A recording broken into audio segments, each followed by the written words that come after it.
بسم اللہ الرحمن الرحیم۔ السلام علیکم۔ اللہ کے محبوب صلی اللہ تعالیٰ علیہ وسلم کا ذکر پاک محبت سے کر لیجئے۔ محمد الرسول اللہ صلی اللہ علیہ حبیبہ محمد و آلہ وسلم۔ زندگی کے ہر جائز کام کے آغاز اور اختتام پر اللہ کے محبوب علیہ السلام کا ذکر پاک کرنا باعث برکت اور باعث رحمت ہے۔ سیرت رسول عربی صلی اللہ تعالیٰ علیہ وسلم قدم با قدم۔ مضر کے دو بیٹے تھے، قیس عیلان اور الیاس۔ قیس عیلان کی اولاد میں سے دو مشہور قبیلے ہوئے، ہوازن اور سلیم۔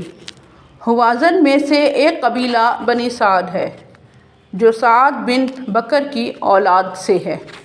اس قبیلے کے ہر فرد کو سعدی کہتے ہیں۔ حضرت حلیمہ بنت ذؤیب رضی اللہ عنہا جو نبی برحق صلی اللہ علیہ وسلم کی رضائی والدہ تھیں، اسی قبیلے سے تھیں۔ قصی جسے ثقیف بھی کہتے ہیں وہ بھی اسی قبیلے کا فرد تھا۔ اس کا اصل نام منبع بن بکر تھا۔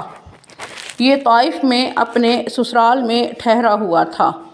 ان میں آپس میں جھگڑا ہوا تو وہاں سے وہ نکلنے پر مجبور ہو گیا۔ مورخ بکری نے منبع بن بکر کے ثقیف کے نام سے مشہور ہونے کی یہ وجہ لکھی ہے کہ ثقیف اور نخع خالہ زاد بھائی تھے۔ وہ ایک مختصر سا ریوڑ لے کر باہر نکلے۔ اس ریوڑ میں ایک شیردار بکری تھی جس کا بچہ بھی تھا۔ یمن کے بادشاہ کی طرف سے کوئی خراج لینے والا ان کے پاس سے گزرا اور اس نے وہ بکری اور اس کا بچہ بطور خراج لینے کا ارادہ کیا۔ انہوں نے کہا کہ ان دونوں میں سے ایک لے لو۔ اس نے شیردار بکری کو چنا۔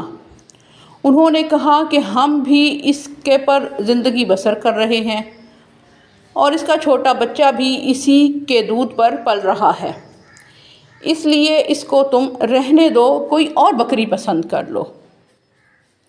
اس نے انکار کیا۔ ثقیف اور نخع دونوں نے آنکھوں میں ایک دوسرے کو اشارہ کیا۔ ایک نے کمان میں تیر رکھا اور اس کے قلب میں پیوست کر دیا۔ وہ وہیں تڑپ کر ٹھنڈا ہو گیا اور وہ دونوں آگے روانہ ہوئے۔ لیکن ان کی طبیعت بھی ایک دوسرے سے مختلف تھی، اس لیے انہوں نے یہ فیصلہ کیا کہ ہم دونوں ایک ساتھ نہیں رہ سکتے۔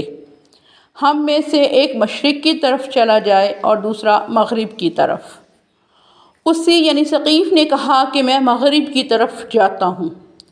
نخع نے کہا میں مشرق کی طرف جاتا ہوں۔ چنانچہ نخع یمن کے کسی علاقے میں رہنے لگا۔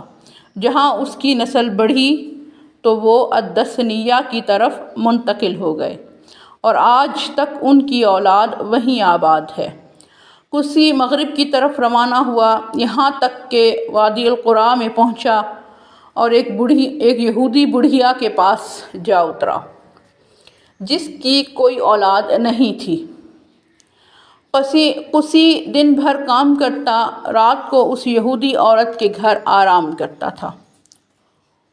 اس نے اسے اپنی ماں بنا لیا اور یہودی عورت نے بھی اس کو اپنا بیٹا بنا لیا۔ جب عورت مرنے لگی تو اس نے کہا کہ میرا تیرے بغیر اور کوئی نہیں، تو نے میری خدمت کی ہے، میں اس کا تمہیں بدلہ دینا چاہتی ہوں، اور اب میری موت کا وقت قریب آ چکا ہے، تو میں اس کا تمہیں بدلہ دیتی ہوں کہ جب میں مر جاؤں اور جب تم مجھے دفن کر چکو تو یہ سونا اور انگور کی یہ قلمیں تم لے لینا۔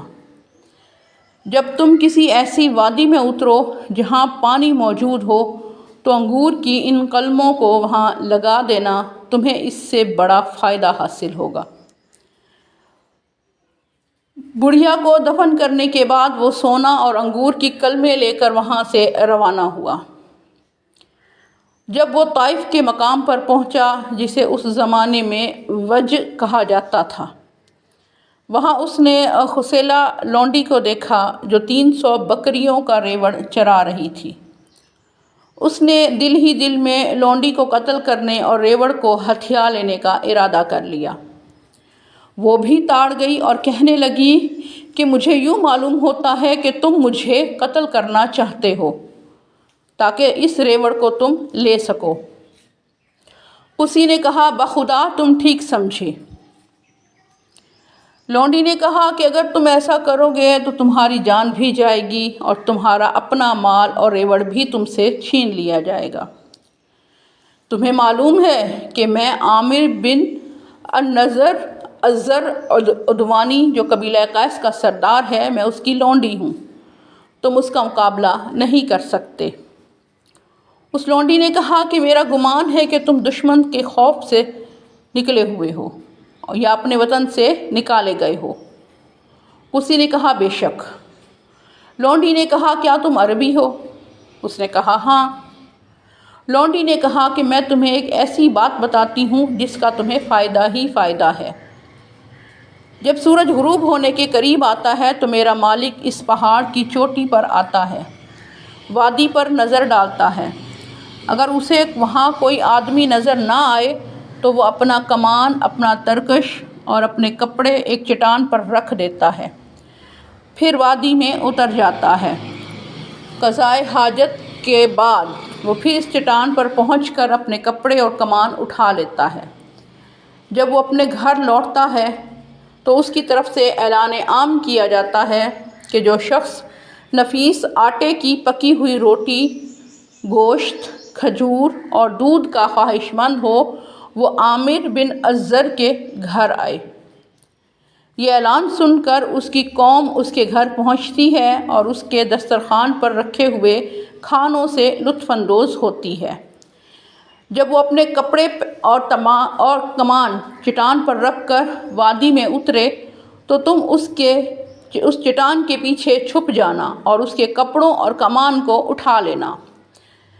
جب وہ تم سے پوچھے کہ تم کون ہو تو کہنا میں مسافر ہوں، مجھے اپنا مہمان بنا لو، میں اپنے وطن سے نکالا گیا ہوں، مجھے پناہ دے دو، میں غیر شادی شدہ ہوں، میری شادی کا اہتمام کر دو، وہ تیرے سارے مطالبات پورے کر دے گا۔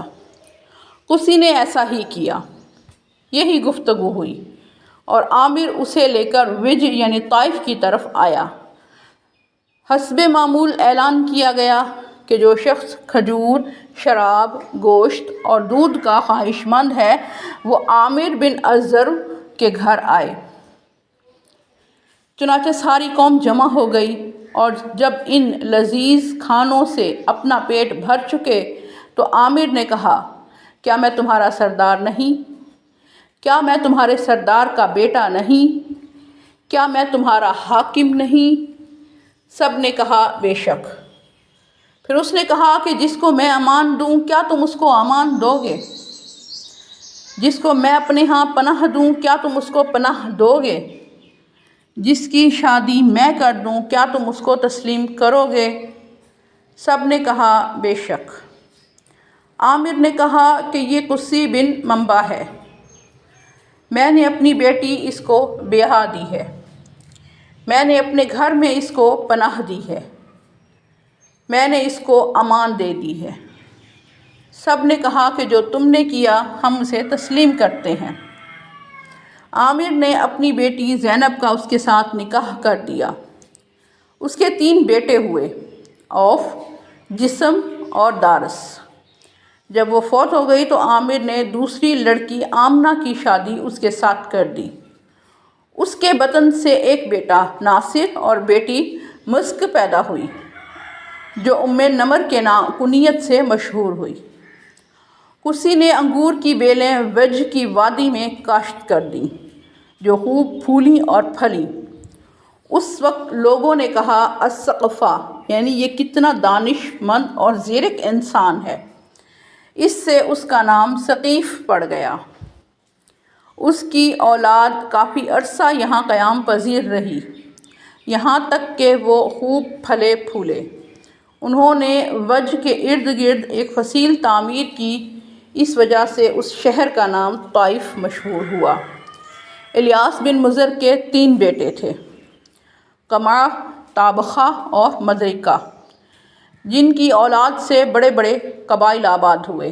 مدرکہ کا بیٹا خزیمہ اور خزیمہ کے 3 بیٹوں میں سے ایک کا نام کنانہ تھا۔ کنانہ کا بیٹا نضر تھا، نضر کا بیٹا مالک اور مالک کا بیٹا فہر۔ یہی فہر قریش کا جد امجد ہے۔ کنانہ کے جتنے خاندان تھے وہ مکہ کے گرد و نواح میں آباد ہوئے۔ بنی حذیل بھی مدرکہ کی اولاد میں سے تھے۔ حذیل کے 2 مشہور خاندان بنو لحیان اور سعد ہیں۔ بنو حذیل کی رہائش طائف کے ارد گرد تھی اور ان کی زمین نجد اور تہامہ میں بھی تھی۔ بنو اسد جو خزیمہ کی اولاد میں سے تھے وہ نجد میں جا کر آباد ہوئے، اور بنی طے قبیلہ بھی اس کے پڑوس میں آباد تھا۔ الیاس بن مضر کے بیٹوں مدرکہ اور طابخہ کی اولاد میں لڑائی چھڑ گئی، جس میں مدرکہ کو فتح ہوئی۔ بنی طابخہ تہامہ کو چھوڑ کر نجد اور حجاز میں آ کر آباد ہو گئے۔ فہر بن مدرکہ کی اولاد مکہ کے ارد گرد آباد ہوئی، یہاں تک کہ قصہ یا قصی بن کلاب کی قیادت میں انہوں نے مکہ کو فتح کیا اور یہاں آ کر آباد ہو گئے۔ سیرت رسول عربی صلی اللہ علیہ وآلہ وسلم جاری ہے۔ محمد رسول اللہ صلی اللہ